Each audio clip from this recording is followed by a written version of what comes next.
Chikungunya, malaria और dengue तीनों के लक्षणों में क्या फ़र्क है? एक समानता है तीनों कि तीनों में बुखार आएगा।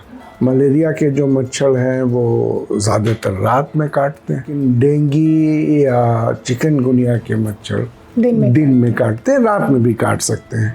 तो घरों के अंदर पानी को जमा ना होने दें। किसी चीज़ के खाने पीने से प्लेटलेट नहीं बढ़ता है। डॉक्टर से अस्पताल में, सरकारी अस्पताल में ज़रूर संपर्क करें। मस्तिष्क वाला मलेरिया वो बहुत ख़तरनाक होता है और उसमें मौतें हो सकती हैं। नमस्कार, जन मीडिया के इस खास हेल्थ शो हेलो डॉक्टर में आप सभी का बहुत बहुत स्वागत है। आप स्वस्थ रहें, फिट रहें, यही हमारी तमन्ना है। और इसी तमन्ना के साथ हम हर रविवार को सुबह 8:30 बजे आपके लिए लेकर आते हैं खास हेल्थ शो, जिसमें हम आपके स्वास्थ्य से जुड़ी किसी एक समस्या पर चर्चा करते हैं और अपने एक्सपर्ट के ज़रिए इसका निदान भी बताते हैं। आज हम बात करेंगे डेंगू, चिकनगुनिया और मलेरिया की। ये तीनों बीमारियां मच्छर के काटने से होती है और आमतौर पर ये देखा जाता है कि बारिश के समय ये बीमारियां फैलती हैं या फिर बारिश ख़त्म होने के बाद। इन तीनों में क्या अंतर है, कैसे हम समझ सकते हैं कि हम इन तीनों में से किस बीमारी से जूझ रहे हैं, इस पर कैसे फ़र्क कर सकते हैं, इलाज के प्रावधान क्या है, कैसे बचाव कर सकते हैं, इन सारे सवालों का जवाब देने के लिए हमारे साथ मौजूद हैं जाने माने चिकित्सक, junior physician doctor Shakeel. Doctor साहब, इस कार्यक्रम में आपका बहुत बहुत स्वागत है। बहुत बहुत शुक्रिया। डॉक्टर शकील को ज़रूरतमंदों और गरीबों का डॉक्टर कहा जाता है क्योंकि बहुत कम पैसे में लोगों का इलाज करते हैं। तो डॉक्टर साहब, हमारी ये खुशनसीबी है कि हम आपसे बातचीत कर रहे हैं और संक्षिप्त में मैं आपके बारे में एक और भी परिचय देना चाहती हूँ कि डॉक्टर शकील एटमी हथियारों के खात्मे के लिए काम कर रही अंतर्राष्ट्रीय संस्था international physicians for the prevention of nuclear war यानी IPPNW और अंतर्राष्ट्रीय अभियान international campaign to abolish nuclear weapons यानी ICAN से जुड़े हुए हैं। ICAN को 2017 में नॉर्वे में शांति के नोबेल पुरस्कार से भी सम्मानित किया गया है। आप उसके सदस्य भी हैं जी। डॉक्टर साहब, हम बिहार में जिस तरह से डेंगू, मलेरिया और चिकनगुनिया में बढ़ोतरी देखी जा रही है, उसे बारिश से जोड़ कर देखते हैं। आप उसकी वजह बता सकते हैं? देखिए, ये जो बीमारियां हैं, मलेरिया तो सालों भर ज़्यादा हो सकता है, उसका कोई पीरियोडिसिटी नहीं होती है। मलेरिया तो बहुत दिनों से रहा भी है, लेकिन डेंगू को हम लोग डेंगी बोलते हैं, उसका प्रोनाउंसिएशन सही डेंगी है।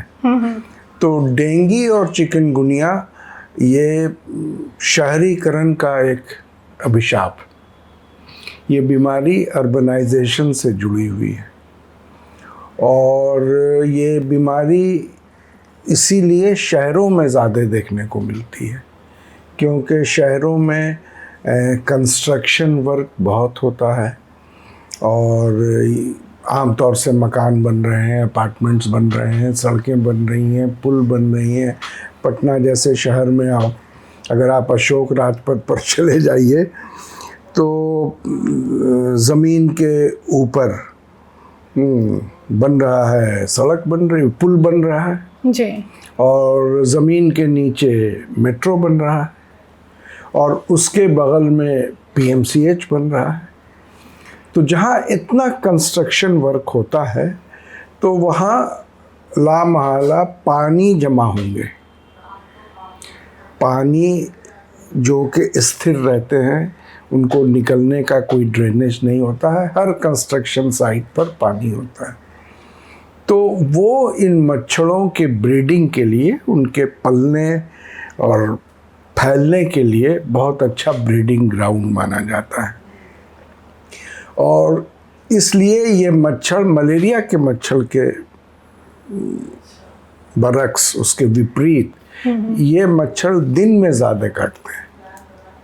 मलेरिया का मच्छर का, हर मच्छरों का एक फीडिंग प्रैक्टिस होता है अपना।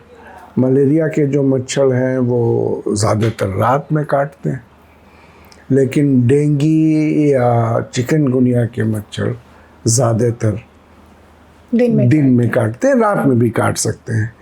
तो दिन में काटने की वजह से जनता की वल्नरेबिलिटी बहुत बढ़ गई, क्योंकि रात में तो आप सावधान होते हैं, 8-10 घंटा मच्छरदानियों में रह सकते हैं, आपको कोई आउटडोर एक्टिविटी आम तौर से करनी नहीं होती है, आप वर्क साइट पर नहीं होते हैं, आप खेतों में नहीं होते हैं, आप सड़कों पर नहीं होते हैं। लेकिन जब दिन में काटने वाला दुश्मन हो मौजूद, तो उससे आप कैसे बचेंगे? क्योंकि आपको रोज़गार भी देखना है। एक तो कंस्ट्रक्शन साइट पर काम करने वाले मज़दूर सबसे ज़्यादा वल्नरेबल हैं, जो भी खुले आसमान में अपना रोज़गार कर रहे हैं वो वल्नरेबल हैं, जो लोग भी बाहर निकल रहे हैं वो वल्नरेबल हैं। और तो ये वल्नरेबिलिटी बढ़ जाती है उनकी, और इसलिए इस बीमारी में ये हम लोग कहते हैं कि दिन में भी आप मच्छरों से बचने के लिए 2 उपाय व्यक्तिगत रूप पर करना है, बाकी उपाय तो सरकारों को करना है। व्यक्तिगत रूप पर यह करना है कि आप अपने शरीर के अंगों को कम से कम खुला छोड़ें, इसलिए पूरी आस्तीन की कमीज़ पहने, या अगर महिला हैं तो वो पूरी आस्तीन के कपड़े पहने, और अगर वो किसी वजह से नहीं पहन सकते हैं तो आजकल मच्छर निरोधक क्रीम आता है, ऑइंटमेंट आता है। तो मान लीजिए आप यहाँ तक का ही कपड़ा पहन पा रहे हैं, तो बाकी के हिस्से में वो मॉस्किटो रिपेलेंट कहते हैं, तो मॉस्किटो रिपेलेंट लगा करके अपने कामों को करें। और अगर आप घर में रहते हैं तो घरों के अंदर पानी को जमा ना होने दें। एक बड़ी वजह ये हो जाती है बरसात में कि जो कूलर चलता है उसकी बरसात में ज़रूरत घट जाती है बनिस्बत जब लू चलती है, क्योंकि उसकी हवा में नमी बहुत होती है, ह्यूमिडिटी, तो उसकी हवा लोगों को बरसात में बहुत अच्छी नहीं लगती है। जब ड्राई वेदर रहता है, जब पछिया हवा बहती है, तो कूलर की हवा बहुत अच्छी लगती है। तो आपका कूलर का इस्तेमाल घट जाता है। जी, आमतौर पर ये कहा जाता है डॉक्टर साहब कि गंदे पानियों में मच्छर का लार्वा पनपता है और फिर वो मच्छर बीमारियां फैलाते हैं, इस तरह की बीमारियां। हाँ, लेकिन ये जो डेंगू का मच्छर है वो साफ पानी में भी, ठहरे हुए पानी में, इसीलिए हम लोग कूलर की बात हम कर रहे थे। तो कूलर में रोज़ पानी अब बदला नहीं जा रहा है, रोज़ कूलर चलता नहीं, वो इतना पसीना होता है उसके चलने से इस मौसम में कि लोग उसको चलाने से परहेज करते हैं। कहीं भी कूलर में, फ्रिज के ट्रे में, या फिर तो ढके हुए टायर में पानी जमा ना होने दें। हाँ, अगर आप गमले के शौकीन हैं, घरों में रखते हैं, तो फिर उसमें भी जो पानी है वहाँ भी हो सकता है। मलेरिया के मच्छर आमतौर से नालियों में या सड़क पर बने गड्ढों में पलते हैं, लेकिन इसीलिए हमने कहा कि कंस्ट्रक्शन साइट इनकी बहुत प्यारी जगह है जहाँ के डेंगू के मच्छर पनपते हैं। तो सरकार का ये काम है कि अब वो हम लोग लार्वा कहते हैं, हर मच्छर के लाइफ साइकिल में 4 स्टेज आते हैं। सबसे पहले तो अंडा होगा, अंडा से लार्वा बनेगा, प्यूपा बनेगा, लार्वा बनेगा, लार्वा से वो मच्छर मरेगा। तो वैसी दवाएं अब उपलब्ध हैं, वैसे केमिकल्स उपलब्ध हैं जिनसे कि आप लार्वा, जिनको हम लार्विसाइड कहते हैं, जैसे पेस्टिसाइड होता है, पेस्टिसाइड उन केमिकल्स को कहते हैं जिनसे आप पेस्ट मारते हैं। खेतों में जो कीड़े लगते हैं उनको पेस्ट कहते हैं जी। तो उनको मारने वाली दवाओं को पेस्टिसाइड कहते हैं। मच्छरों के लार्वा को मारने वाली दवाओं को हम लार्विसाइड कहते हैं। आप देखते होंगे कि म्युनिसिपल कॉरपोरेशन का वो फॉगिंग मशीन चलता है और उसमें वो दवाएं रहती हैं कि ये अच्छी बात है कि अब तो यहाँ कभी कभार घरों के अंदर भी आकर के वो लार्विसाइड वाला 2-3 लोग आते हैं और घरों के अंदर भी कोनों में और जहाँ जहाँ पानी है, बाथरूम में और इन सब जगहों पर वो उसका छिड़काव करते हैं, तो वो लार्विसाइड से वो मच्छर मारे जा सकते हैं। तो ये, लेकिन ये जो कोशिश है लार्विसाइड से मारने की, वो दरअसल हमारे यहाँ बहुत कमज़ोर है। वो जितने बड़े पैमाने पर वो स्प्रे होना चाहिए था फॉगिंग का, लार्विसाइड का, वो हो नहीं पा रहा है। जी, अपने घरों में जा जाकर फॉग करने की बात कही है, स्प्रे करने की बात कही है, वो भी कुछ पॉश इलाके में ही हो रहे हैं, ग्रामीण पॉश इलाके में भी लगातार नहीं, तो महीने में अगर आप घनी आबादी वाले जगहों पर नहीं। अब यहाँ पिछले 3 महीने में 2 या 3 बार लोग आए होंगे। इस अपार्टमेंट की हम बात कर रहे हैं जिसमें हम रहते हैं। तो अब इस 3 महीने में तो कितने लार्वे पैदा हो गए होंगे भाई उन मच्छरों के। जी, तो तब इनके लक्षणों की हम बात करें, डॉक्टर साहब आपने बहुत अच्छे से बताया इसके कारण क्या है, किस तरह से इस तरह के मच्छर पनपते हैं और काटने पर किस किस तरह की बीमारियां होती है। लेकिन इसके लक्षण की बात करें तो तीनों में ही, चिकनगुनिया, मलेरिया और डेंगू, तीनों के लक्षणों में क्या फ़र्क है? एक कॉमनैलिटी है, एक समानता है तीनों की। तीनों में बुखार आएगा और आम तौर से तेज़ बुखार आएगा। अब बुखार का पैटर्न अलग अलग होता है, लेकिन बुखार रहेगा। तो एक लक्षण तो वो है जो तीनों में होता है। ये जो मलेरिया के बुखार के साथ होता है कि उसमें और डेंगू के बुखार में भी बुखार बहुत तेज़ तक जा सकता है। और मलेरिया और डेंगू में भी आपको बहुत ठंड महसूस होगी, कपकपी होगी, जिसको हम लोग चिल कहते हैं या राइगर कहते हैं। लोग कंबल उड़ाते हैं तब भी मरीज़ बुखार से कांप रहा होता है। लोग कंबल पर दूसरा कंबल, फिर तीसरा कंबल, फिर उसके ऊपर खुद को डाल देते हैं ताकि मरीज़ ना। तो ये होता है। लेकिन सर में दर्द भी इन 2 बीमारियों में, डेंगू में और मलेरिया में, काफ़ी तेज़ हो सकता है।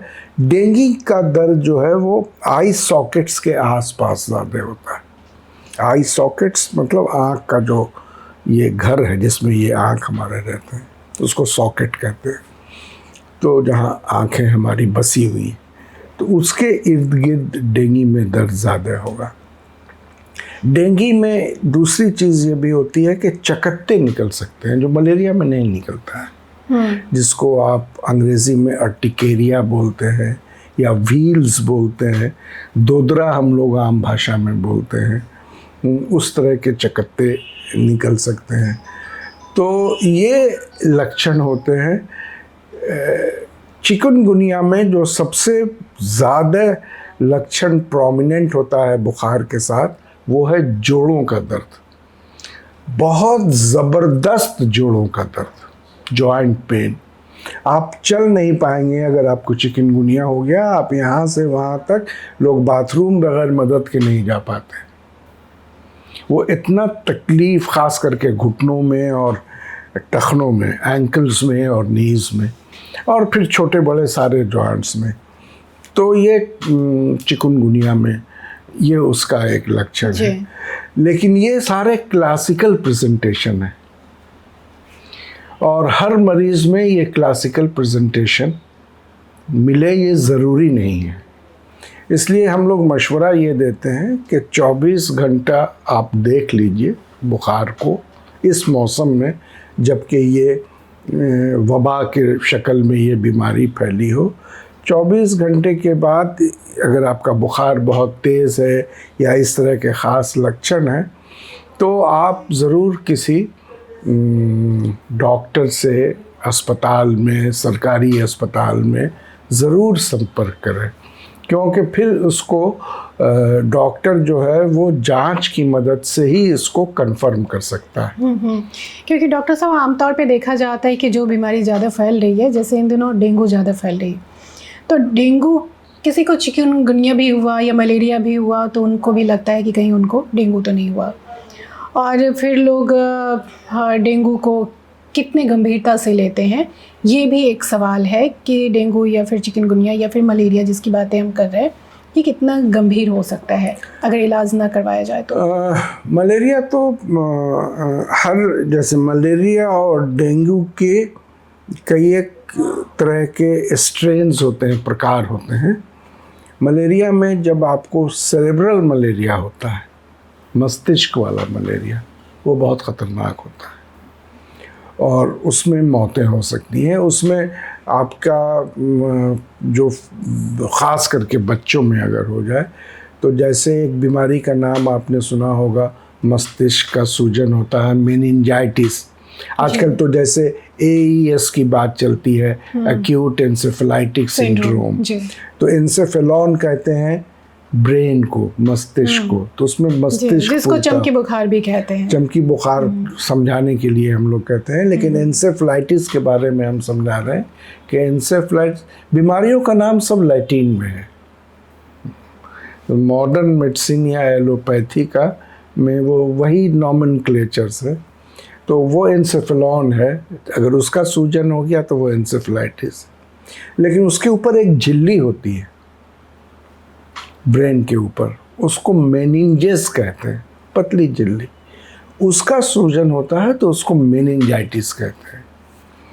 मलेरिया में सेरेब्रल मेनिंजाइटिस होता है, ब्रेन को कुछ नहीं होता है, लेकिन उसका सूजन उसकी झिल्लियों में हो जाता है, तो वो जानलेवा होता है।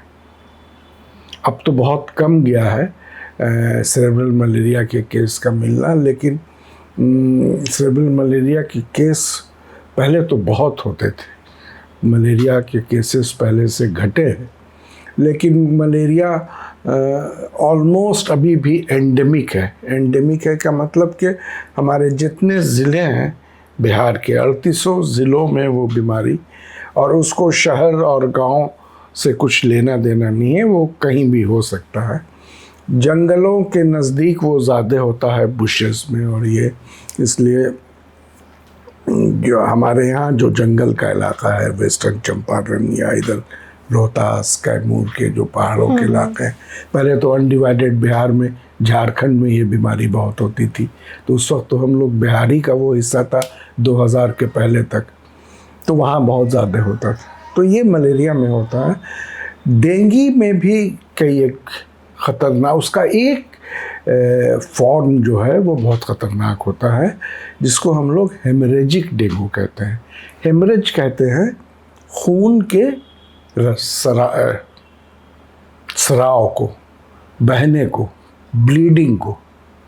तो जो हेमरेजिक डेंगू होता है उसकी वजह ये होती है, अगर आप सुनी होंगी कई एक बार, कि डेंगू होते ही लोग प्लेटलेट का जांच बहुत कराते हैं, क्योंकि प्लेटलेट एक सेल है खून के हमारे ब्लड में। जैसे श्वेत रक्त कण होता है जिसको वाइट ब्लड सेल कहते हैं, फिर लाल रक्त कण होता है उसको रेड ब्लड सेल कहते हैं, और तीसरा प्लेटलेट होता है जिसकी हिंदी अगर होती है तो हम नहीं जानते हैं, लेकिन प्लेटलेट का गुण ये है कि वो खूनों को जमाने में, अगर आपको कट गया जी, तो नेचुरली भी तो कई एक बार आपको छोटे मोटे कट्स होते हैं तो खून खुद ब खुद बहना बंद हो जाते हैं, तो उसमें खून को जमाने की क्षमता होती है।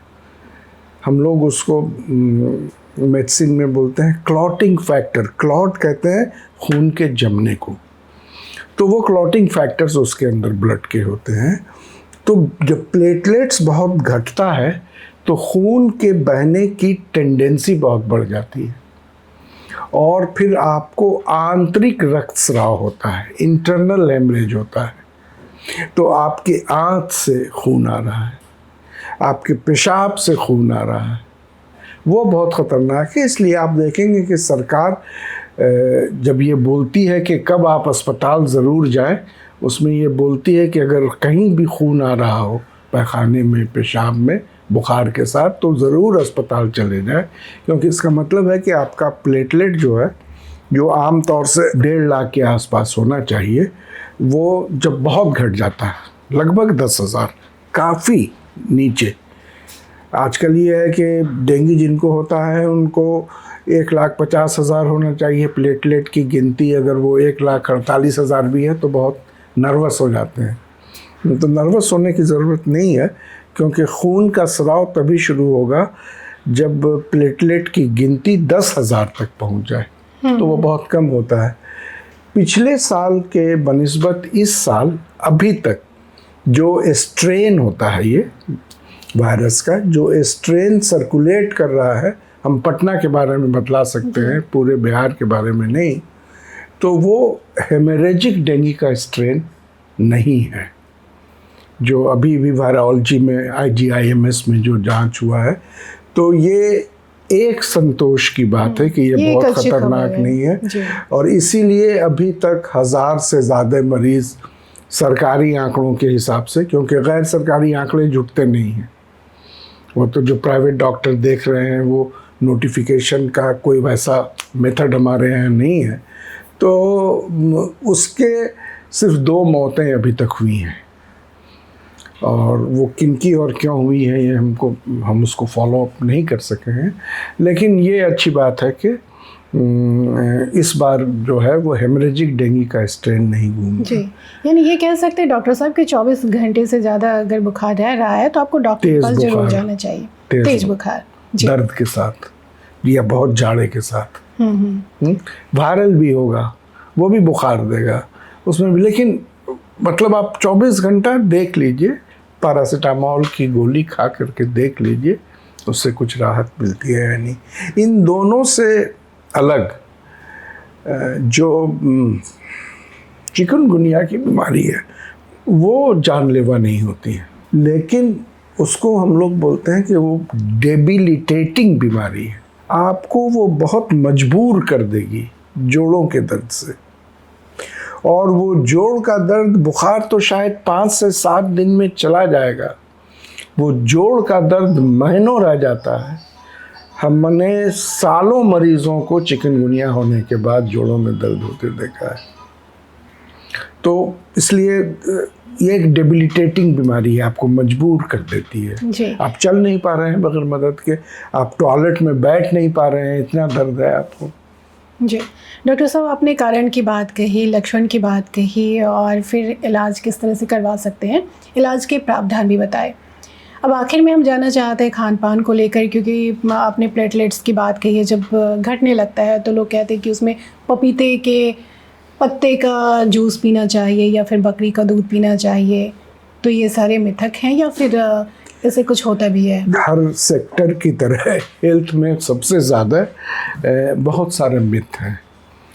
जैसे पूरा बिहार और शायद हिंदुस्तान का एक बड़ा हिस्सा समझता है कि उसको दही खाने से फाइलेरिया की बीमारी हो जाएगी, जबकि फाइलेरिया की बीमारी मच्छर काटने से होती है, उसको दही से कुछ लेना देना नहीं है। लेकिन उसकी बड़ी मजबूत समझ होती है कि हम फाइलेरिया, हमने दही खाया, अगर उसको पाँव में फाइलेरिया रहा है पहले से, सांजर की बीमारी जिसको कहते हैं, जिसमें पाँव बहुत मोटा हो जाता है या उसको हाथी पाँव भी बोलते हैं, तो बुखार जाड़ा आ गया तो वो भी मच्छर काटने से होता है, लेकिन उसका सच से कोई वास्ता नहीं है। वैसा ही मिथ है प्लेटलेट बढ़ाने की दवाओं के बारे में। हम दूसरे सिस्टम ऑफ मेडिसिन के दावों के बारे में कुछ नहीं बोल सकते कि ना हम आयुर्वेदा पढ़े हैं, ना होम्योपैथी पढ़े हैं, ना सिद्धा पढ़े हैं, ना यूनानी पढ़े हैं। हम उनके बारे में कुछ नहीं बोल सकते। हम एलोपैथी के बारे में बोल सकते हैं, और ये बहुत मजबूती के साथ बोल सकते हैं कि किसी चीज़ के खाने पीने से प्लेटलेट नहीं बढ़ता है। ना तो बकरी का दूध पीने से बढ़ता है, ना पपीता के जूस, पत्ते का जूस पीने से बनता है। इसलिए आप जितने भी विज्ञापन सरकारों के आते हैं, चाहे वो राज्य सरकार हो या केंद्रीय सरकार हो, आपने वो तो बहुत तरह के मशवरे देते हैं कि आप ये कीजिए, ये ना कीजिए, ये ना कीजिए। कहीं आपने एक शब्द भी पढ़ा कि आप बकरी का दूध पीजिए? और वो इतना बड़ा 200, 300, 400, जब बहुत डेंगू से लोग मर रहे थे तो 2-2 हज़ार रुपए लीटर बकरी का दूध बिका है। हमने अभी अपने क्लिनिक के सामने एक पोस्टर देखा, बकरी के दूध के लिए इस नंबर पर संपर्क करें। छोटा सा पोस्टर टाइप्ड। तो चूंकि हम इतना डरे हैं और हम सब कुछ करते हैं, जैसे कोविड में हुआ था, तो कोविड में बहुत कुछ करते थे, और उस पर से खैर हमारी सरकार भी तो बहुत उत्तम दर्जे की वैज्ञानिक दृष्टिकोण की सरकार है, तो कोविड में हमने थाली भी बजा लिया कि उससे हम वायरस को भगा देंगे। तो ऐसी हरकतों का तो एलोपैथी में हम लोग बोलते हैं EBM, एविडेंस बेस्ड मेडिसिन। जिन दवाओं या उपायों का कोई सबूत नहीं है, सबूत का मतलब वो साइंटिफिकली इवैल्यूएटेड नहीं है, उसको हम नहीं इस्तेमाल कर सकते हैं। ये हमारी ट्रेनिंग है एलोपैथी की। दूसरे सिस्टम में वो चीज़ नहीं है, क्योंकि दूसरे सिस्टम की दवाओं इस तरह से इतना रिगर के साथ उनका टेस्ट नहीं होता है उन दवाओं का। ये जो क्या कहते हैं, जो फूड एंड ड्रग अथॉरिटी होती है, वो हर दवा को मार्केट के आने के पहले 5 स्टेज का ट्रायल कराती है एलोपैथी की दवा। ऐसे थोड़ी कोई दवा आ जाएगी, कोई प्रमाण नहीं है उसका इस्तेमाल, तो उसका इस्तेमाल आप नहीं कर सकते। डॉक्टर साहब, आपने डेंगू, चिकनगुनिया और मलेरिया के बारे में इतनी महत्वपूर्ण जानकारी दी, आपका बहुत बहुत धन्यवाद। बहुत बहुत शुक्रिया आपका। उम्मीद है कि डॉक्टर साहब की कई बातों पर अमल करेंगे, सजग रहेंगे, सतर्क रहेंगे, तभी तो स्वस्थ रहेंगे। आज के अंक में फ़िलहाल इतना ही। अगले अंक में हम फिर मिलेंगे नए विषय और नए विशेषज्ञ के साथ। तब तक के लिए मुझे यानी प्रीति को दीजिए इजाज़त। नमस्कार।